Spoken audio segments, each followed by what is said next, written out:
जैसे एक शूरवीर योद्धा सामने से वार सहकर कदम आगे बढ़ाता है, ऐसे तुम्हें वीर योद्धा की तरह चलना होगा। कायर मत बनना, तुम्हारे जीवन में कठिनताएं आएंगी। चल चला चल राह में अनुभूतियों का ले सहारा, कौन तेरा साथ देगा व्यर्थ में किसको पुकारा। उन्हीं के ऊपर ज्यादा प्रहार करते हैं जिनको रोना धोना पसंद है, इसीलिए समझाते हैं अपनी बात किसी से कहो मत। उपासक को कभी नहीं कमजोर पड़ना है। अपने मन की बात किसी साधक से भी नहीं कहनी कि मेरे अंदर काम आ रहा है। ऐसे तो जप नहीं पा रहे हो, अपराध करके जप पाओगे? अपराध का सीधा प्रभार होता है भजन ना होने देना। कायर मत बनना, तुम्हारे जीवन में कठिनताएं आएंगी, आपको लड़ना है इनसे। लड़ना क्या, आप प्रियाजू के हैं, ये ठसक रखेंगे, डर के भाग जाएंगे। कभी कभी ये अति भीषण बन तन मन पर है छा जाती, ऐसी वासना छा जाती, कुछ सुनाई नहीं देता। बस जो वासना की प्रेरणा है बस वही करना है। अब उपासक घबरा जाता है। अच्छा, जो बड़े महापुरुष हैं, अब उनके लिए दूसरा कोई बचा नहीं जिससे वो करुणा करें। बात समझो, सब में वो अपने आराध्य देव को देख करके शांत हो चुके हैं। जो साधक है उसे समय नहीं है कि सहयोग करे, क्योंकि वो अपने लक्ष्य में दृढ़ है। तो सच्ची मानो, आपका विश्वास और आपकी श्रद्धा ही केवल आपका साथ देगी। इस मार्ग में कोई तुम्हारा साथ देने वाला नहीं, साथी नहीं है। और जो साथी बना के चला वो गिरा, ये भी बात समझ लेना। चल चला चल राह में अनुभूतियों का ले सहारा। अगर तुम अपनी अनुभूतियों को अपने साथ रखोगे कि पग पग पर मेरे कृपालु आराध्य देव ने कैसे मुझे संभाला है, फिर कोई तुम्हें जरूरत नहीं किसी के सहयोग की। तुम्हारी अनुभूतियां ही तुम्हें आगे बढ़ा देंगी। चल चला चल राह में अनुभूतियों का ले सहारा, कौन तेरा साथ देगा व्यर्थ में किसको पुकारा। इस मार्ग का साथी केवल हरि का भरोसा, हरि का बल है। जो निराश होकर के रोने लगता है, ये भेड़िए की तरह है और बालक के ऊपर ही इनका प्रहार होता है। वयोवृद्ध या ज्ञान वृद्ध के ऊपर भेड़िए का प्रहार नहीं होता। ये काम क्रोध आदि उन्हीं के ऊपर ज्यादा प्रहार करते हैं जिनको रोना धोना पसंद है। किस बात के लिए, मुझे ये चाहिए, मुझे ऐसा, मुझे रहा नहीं जा रहा, मुझे सहा नहीं जा रहा, मेरे से भजन नहीं हो रहा, मेरा मन नहीं। तुम मन हो, तुम तन हो, तुम भोगों के अभाव से ग्रस्त हो? नहीं नहीं, भूल मत करो। जो निराश होकर रोने लगता है उस पर ये विकार हावी हो जाते हैं। इसीलिए समझाते हैं अपनी बात किसी से कहो मत, क्योंकि नासते विद्यते भावो ना भाव विद्यते। इनकी सत्ता ही नहीं है काम क्रोध लोभ की। जब आप इनकी सत्ता देते हैं, स्वीकार करते हैं, तो ये आपके ऊपर हावी होते हैं। सच्ची अगर सत्ता ना दे तो इस समय नहीं दे रहे हो सत्ता, कौन सा विकार आपके ऊपर चढ़ा हुआ है। अभी आप उनका चिंतन करें, उनकी सत्ता दे तो अभी जिस विकार का चिंतन करेंगे उसी विकार से ग्रसित हो जाएंगे। जो कमजोर अपने को महसूस करता है, देखो दैन्यता भगवत मार्ग की वो अलग बात है, लेकिन विकारों के लिए कमजोर होना ये भगवत मार्ग के पथिक का लक्षण नहीं है। सहना ही तो है ना, भोगने के बाद तो और डबल सहना होता है। तृष्णा होती और कामना होती, दोनों। जब तक भोगा नहीं तो केवल कामना थी, और जब भोग लिया तो उसकी तृष्णा भी साथ है, तो जलना तो पड़ेगा। तो ऐसे जो भयावह दृश्य उपस्थित कर रहा है मन विकारों को लेकर के, उपासक को कभी नहीं कमजोर पड़ना है। अपने मन की बात किसी साधक से भी नहीं कहनी कि मेरे अंदर काम आ रहा है, मेरे अंदर ये विकार। बिल्कुल उनकी सत्ता नहीं देनी। तुम्हें परेशान नहीं होना, तुम्हें दुखी नहीं होना, तुम्हें रोना धोना नहीं है। अब सहा नहीं, मार देंगे, पक्का मार देंगे, भागना पड़ेगा। ये वीरों का मार्ग है। हो भयभीत छोड़कर साहस, जो का पुरुष भाग जाता। का पुरुष कहते हैं कायर पुरुष को। इस मार्ग से कि अब हम नहीं, अब हम भोगों के लिए जा रहे हैं, तो जाओ। क्या आगे लिख रहे, भाग न पाता। गिर पड़ता हो, बुरी तरह कुचला जाता। ये विकार उसका नाश कर देते, फिर रास्ता नहीं रह जाता। जो चढ़ाई का भगवत मार्ग का बहुत बहुत बहुत भयभीत करने वाली ये बात है। अगर भगवद आश्रय छोड़कर भोगों में आप चले गए तो देखो, धाम छूटा, प्रिया जो छूटी, नाम छूटा। ऐसे तो जप नहीं पा रहे हो, अपराध करके जप पाओगे? अपराध का सीधा प्रभाव होता है भजन ना होने देना। जैसे कोई सोचे कि हम मनमानी आचरण करेंगे, गुरु आज्ञा उल्लंघन, शास्त्र विरुद्ध, और फिर मंत्र जप लेंगे, भजन कर लेंगे। बिल्कुल नहीं। एक बार भी निज मंत्र स्मरण नहीं कर सकते, एक बार भी आप भगवत स्मरण करने का अधिकार नहीं रख सकते।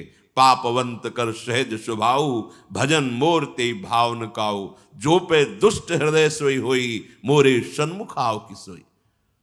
लड़ना है, बड़ो ही कठिन है भजन ढिग ढरिबो। जैसे एक शूरवीर योद्धा सामने से वार सहकर कदम आगे बढ़ाता है, ऐसे तुम्हें वीर योद्धा की तरह चलना होगा। कायर पुरुष की तरह भाग कर जाओगे तो कुचले जाओगे, और अगर धैर्य पूर्वक रहोगे तो कह रहे हैं, पर जो कर विश्वास ईश्वरी बल पर, सम्मुख डट जाता। अब तुम मरना है, चाहे जितना कष्ट हो, मृत्यु से भयानक कोई कष्ट नहीं होता। अब मुझे श्री जी की प्राप्ति करनी है, जितना दुख चाहो प्रभु आप दे लो, आप दे लो, छूट है आपको, जितना दुख चाहो। इतना तुम्हारा सोचना होगा कि दुख भाग जाएंगे, कोई दुख छुएगा नहीं तुम्हें। उससे डर वे भाग छूटती नहीं, दुखी वो हो पाता जिसने निश्चय कर लिया कि अब सारे दुख मुझे भोगने हैं, पर हम प्रियाजू को, प्रियाजू के नाम को, प्रियाजू के धाम को, प्रियाजू के चरणारविंद की उपासना को कदापि नहीं छोड़ सकता। कुछ भी हो जाए, सब डर जाएंगे, काम क्रोध लोभ मोह मद मत्सर।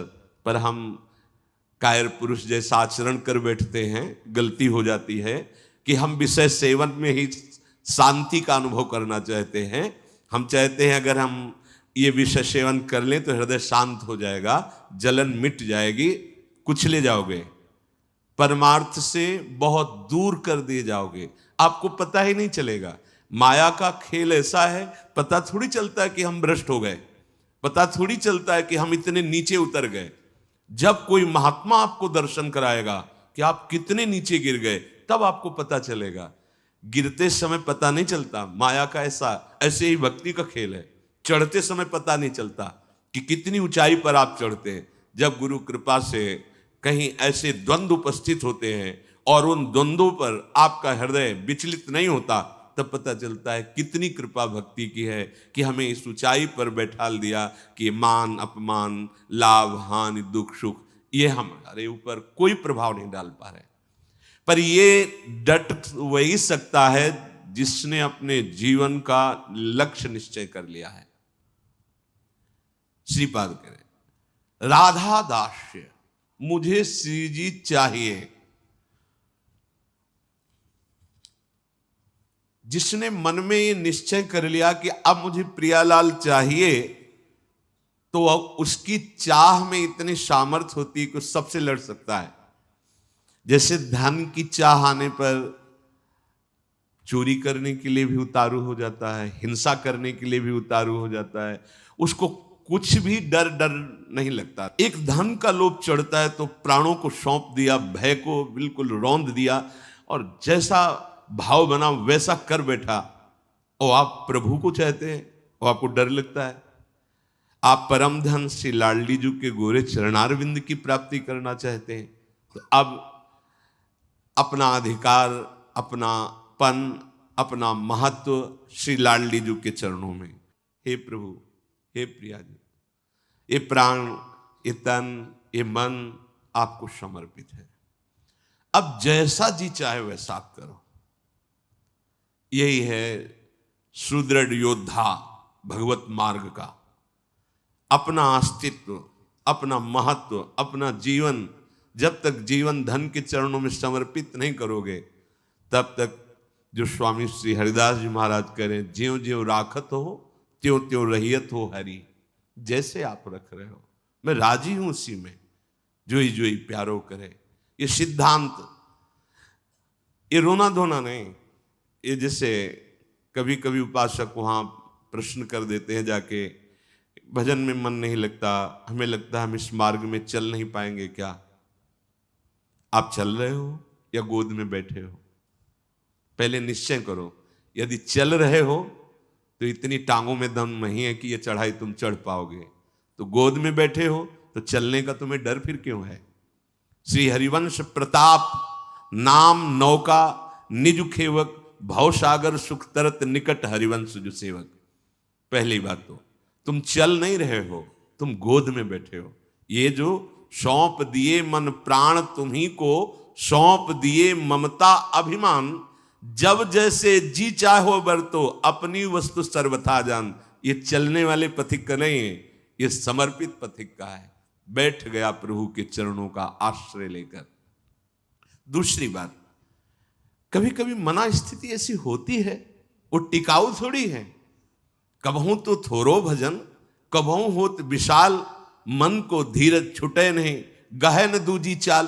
कभी कभी मन नहीं लगता है तो क्या, अरे वो स्थिति आई है, प्रमाद की स्थिति, तमोगुण के कारण कोई कुसंग बन गया, जिसके कारण ऐसी स्थिति आई है कि आपको डर पा रही है कि भजन नहीं होगा, हम पूरा जीवन निर्वाह नहीं कर। नहीं, ये तात्कालिक है, थोड़ी देर में कोहरा हटेगा और आप प्रसन्न मन से चल पड़ेंगे। हे प्रभु, ये जीवन मेरा आपके चरणों में समर्पित है, क्या परेशानी? हे नाथ, मेरा मन, मेरा तन, मेरा प्राण आपको समर्पित है, आप जैसा चाहो खेलो, मत सकुचाओ, अभी आपका है, आप जैसा चाहो। फिर आप शिकायत कैसे करें? फिर आपका प्रश्न कैसे बनता है? ये जब तक मेरे मेरे मेरे तब तक नहीं हटा पाओगे। और ये आपको दिया, अब इसमें काम रखो या आप रहो, इसमें प्रेम भरो या आप इसमें विकार भरो, आपको पूरी स्वतंत्रता है नाथ। उसी दिन से आप देखेंगे मन निर्मल होने लगा। क्योंकि जब तक अहंकार रहता है तभी तक ये सारे विकार आक्रमण करते हैं। अहम प्रभु के चरणों में समर्पित हुआ कि वो दिव्य निर्मलता, दैवी संपदा के भागवतिक सद्गुण अपने आप आने लगते हैं। जिस समय आपको मान अच्छा लगे, अपमान दुखित, तो समझ लो आपका अहम अभी समर्पित नहीं हुआ। उपासक का जब अहम समर्पित हो जाता है तो मान अपमान सुख दुख से अब मेरा रहा न कुछ संबंध। तुम ही मेरे कैवल्य परम पद हो और बंधन है तो सिर्फ आपका ही बंधन है। ये आप ही हमारे मोक्ष हो, आप ही हमारे बंधन हो, आप ही हमारे साधन हो, आप ही हमारे साध्य हो। आपसे ही सब कुछ है अब हमारा। अभी अभी निश्चिंत हो जाओगे, अभी निश्चिंत हो। आपको क्या परवाह? जब आपने अपने आप को प्रभु के चरणों में समर्पित कर दिया तो अब जिम्मेवारी प्रभु की है। पर आप समर्पित वाणी से केवल कह रहे हैं, अभी अहम है। आपको पता लग रहा है कि भगवान पता नहीं संभालें कि न संभालें, गति बनेगी कि नहीं बनेगी, पता नहीं लाभ मिलेगा कि नहीं। ये शरणागति का लक्षण नहीं है। छूटे सभी अन्य आश्रय, अब मिटे सभी संबंध अनित्य। ये जो अनित्य संबंध है, हम लोग समझते हैं कि बाहर से बाबा जी बन जाने पर छूट जाते हैं। भ्रम में मत रहना, ये किसी कपड़ा बदलने से छूटने वाले नहीं है। ये अंदर की बात है। जो जड़ चेतन का संबंध है, ये अंदर का संबंध है। बाहर का घर छोड़ दिया, बाहर के संसारी कपड़े छोड़ दिए, बाहर का भाव दिखाते कि हम वैराग्य से हैं, लेकिन अंदर की बात देखो। संबंध अगर प्रभु के अलावा किसी और से है, वो क्यों न तन हो, वो क्यों न कोई विषय हो, क्यों न कोई सुख हो, चाहे लोक लोकांतर का कितना भी बड़ा सुख हो या सिद्धि हो, वो अभी राग रहित नहीं हुआ है। पूज्य श्री पंडित गया प्रसाद जी महाराज, बड़े पहुंचे हुए महापुरुष जो निरंतर भगवान की लीला में डूबे, वो कह रहे हैं चिंतन संबंध का बोध कराता है और संबंध ही चिंतन में स्थित रखता है। अब आप देखो आपका चिंतन क्या चल रहा है। महापुरुषों के वचन है। चिंतन आपका जहां है, आपका संबंध वही है। अगर प्रियालाल का चिंतन चल रहा है तो प्रियालाल से संबंध है। शरीर का चिंतन है, इंद्रियों का, भोगों का, वस्तु का, व्यक्ति का। ध्यान दीजिए, आपका संबंध जहां होगा वहीं चिंतन होगा, और जहां चिंतन होगा वहीं संबंध माना जाएगा। आप कहते हैं हमारे माई श्यामाजू का राज, कहां चिंतन है आपका? शीघ्रातिशीघ्र चिंतन को संभालिए। यदि कोई भी लौकिक कामना रही तो एक ना एक दिन गिरने पड़ेगो। पूज्य बाबा कह रहे हैं, अगर कोई भी लौकिक कामना आपके अंदर अभी, तो वो गिराएगी, आपको गिराएगी। इसलिए यासों कामनान को ढूंढ ढूंढ के निकाल फेंके। देखो अपने चिंतन में कौन सी कामना बहुत जोर कर रही है, प्रभु के नाम बल से उस कामना को छोड़िए, उसमें सुख नहीं है। उपासक जब तक सत्यता से इनकी तरफ ना चले तब तक ये कामनाएं अपना अधिकार रखती हैं। जहां सत्यता से चलने का भाव आया तो ये स्वतः ही कामनाएं नष्ट होने लगती हैं। उद्देश्य में दृढ़ता, सत्यता, तो सतमार्ग आगे को खुल जाएगो। सब बानक बनतो चलो जाएगो, सहायक मिलते चले जाएंगे। कुछ प्रश्न करते हैं, क्या नरसिंह जी जैसा प्रेम कई जन्मों की साधना के बाद होता है? पूज्य बाबा से, नरसिंह जैसा प्रेम क्या एक जन्म में नहीं हो सकता है? बाबा ने कहा हां, हो सके है, यदि सच्चे सदगुरु की प्राप्ति हो जाए तो। क्योंकि सदगुरु कृपा दृष्टि सेवाकों प्राणनाथ के मिलवे की ताई रोएबो सिखाए दे। क्योंकि प्राणनाथ ही स्वयं श्री सदगुरु बन के मिलवे को जतन बताए हुए आए हैं। बहुत सुंदर बात, बहुत सुंदर। हम कहते हैं गुरुर ब्रह्मा गुरुर विष्णु गुरुर्देव महेश्वरा, गुरु साक्षात परब्रह्म, लेकिन देख नहीं पाते। अगर हम परब्रह्म भावना सदगुरुदेव में करें तो हमें साक्षात्कार किसका करना है? हम रात दिन चकोर की भांति अपने आराध्य देव को ही तो देख रहे। पूज्य बाबा श्री प्राणनाथ स्वयं सदगुरु बनिके मिलवे को जतन बताए हुए आए हैं। अपने मिलवे को जतन बताए हुए आए हैं। देखो प्रिया प्रीतम, ये संसार की वस्तु की तरह कोई चमत्कार कि भाई ऐसे किया प्रिया प्रीतम, ऐसो ना है। ये चमत्कारन में जो फंस गए, जो सिद्धिन में फंस गए, वो तो जान ही ना पावे प्रिया प्रीतम को। यह अलभ्य वस्तु है, ये गूंगे को स्वाद है। बस प्राणनाथ कब मिलेंगे, प्राणनाथ कैसे मिलेंगे, मैं संसार को कैसे भूलूं, ये हृदय में टीस जो कल चर्चा कर, ये गुरु कृपा से केवल होती है। एक पीड़ा हृदय में होनी चाहिए। साधन नहीं बताया, यहां बताया कि अगर भगवत प्रेमी सदगुरुदेव भगवान की प्राप्ति हो जाए, उन पे दृढ़ विश्वास हो जाए, क्योंकि वो अपने मिलवे के ताई ही गुरु रूप धर के अपना रहस्य बताने आए हैं। एक सेकंड के ताई भी अपने आराध्य देव को ना भूले।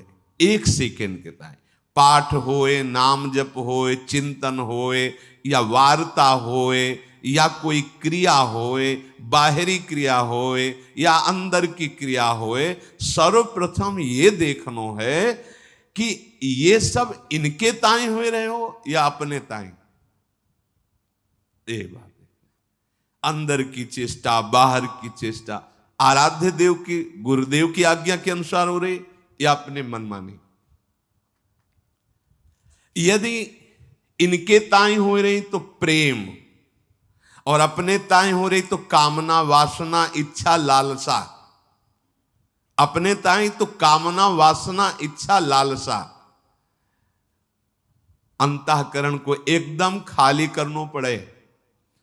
अपनो स्वार्थ नेकहु न छुई जाए तो श्री सदगुरुदेव की कृपा सिंह है और माया बकरी है। देखो पूज्य बाबा के सिंह और सिंह के बच्चा को देखते ही बकरी दुबक जाए है, ऐसे ही माया दुबक जाए। जो सदगुरु का कृपा पात्र है, आज्ञा पालन करता है, तो ये माया बकरी उसके सामने दुबक जाती है। ऐसा नहीं कि उसे फंसा सके।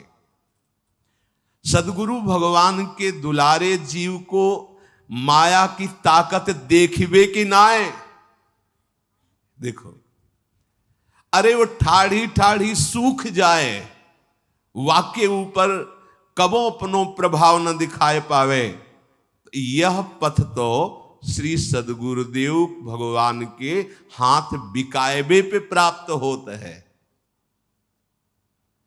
साधक अपने मन से ऊंचो कितनो साधन करे, कितनो ऊंची स्थिति प्राप्त करवे को प्रयत्न कर ले, किंतु अंत में वाको गिरनो पड़ेगो।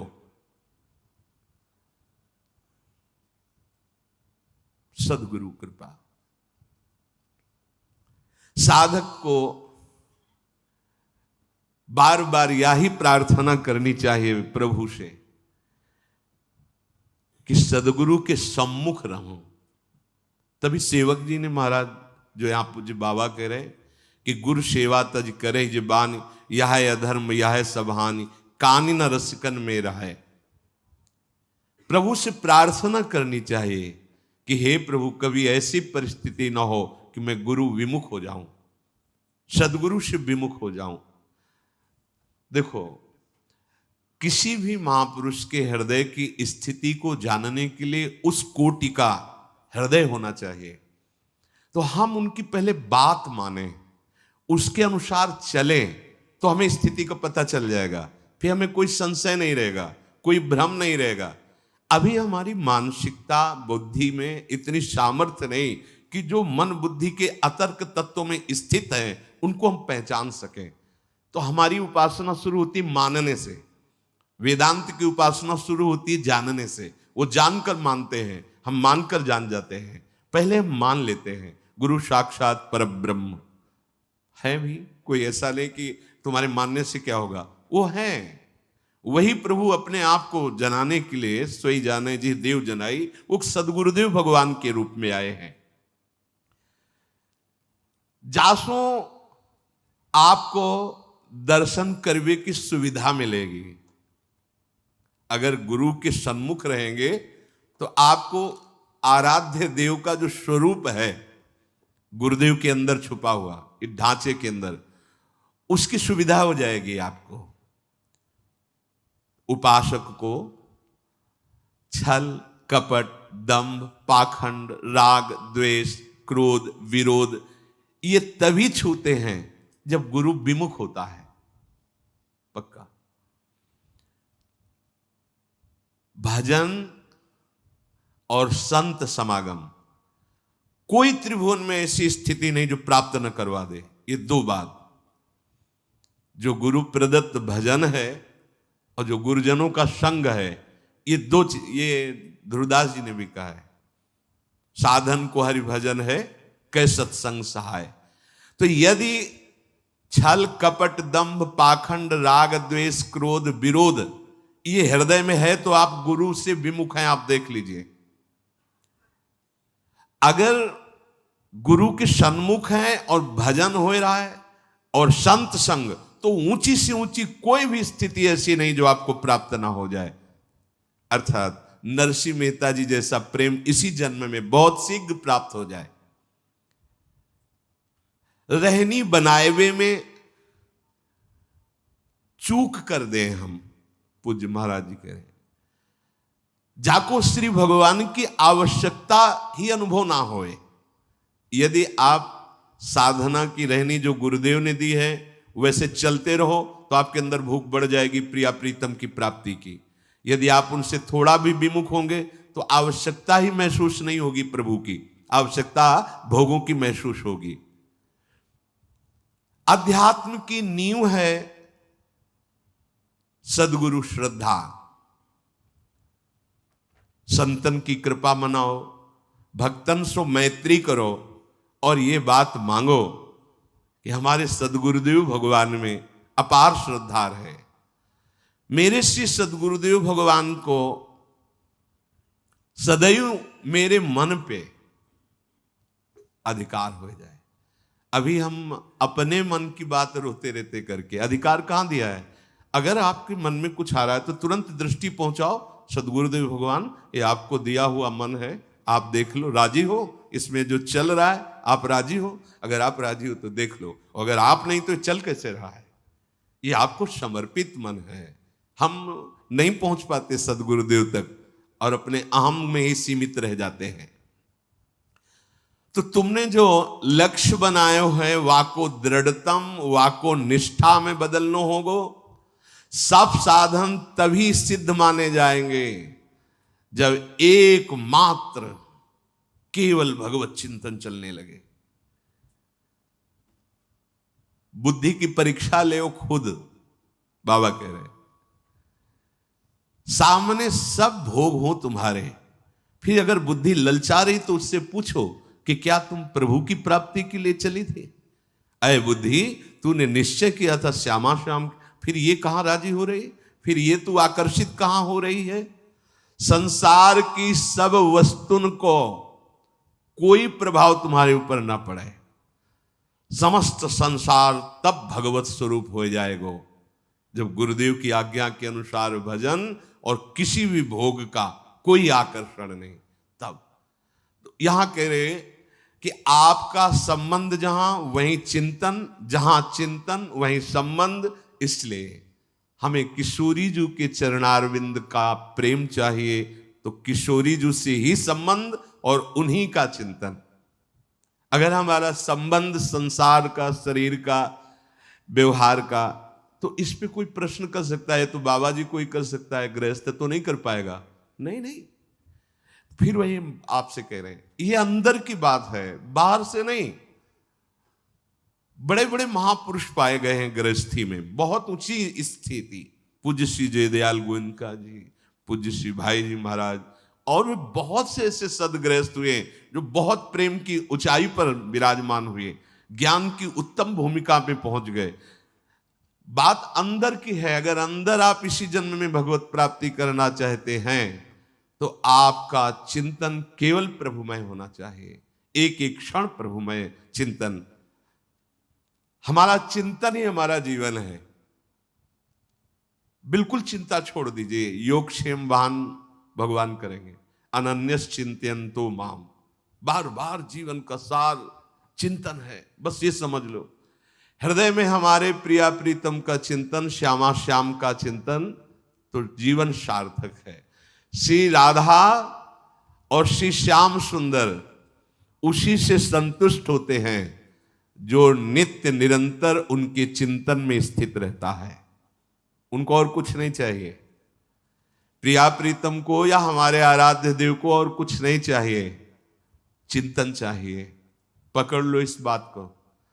तभी बड़े बड़े सम्राट भी वैरागी जनों के आगे मस्तक झुका देते हैं, क्योंकि उनके पास वो है नहीं जो उनके पास है।